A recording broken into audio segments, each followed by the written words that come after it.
Как эффективно лечить кашель, друзья? Кашель – это всегда симптом какой-либо болезни. Поэтому лечение кашля должно быть направлено не только на устранение самого кашля, но и на причину, по которой он появился. Существует, ребят, большое количество препаратов от кашля, которые делятся на три группы.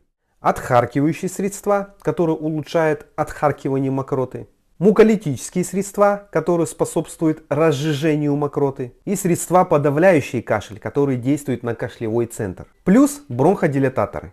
Ваша главная задача, ребят, при появлении кашля – обязательно обратиться к врачу. Только врач может определить, какой характер кашля, причину кашля и назначить соответствующее лечение. Поэтому, друзья, не занимайтесь самолечением. Если вы хотите эффективно вылечить кашель, обращайтесь к врачу.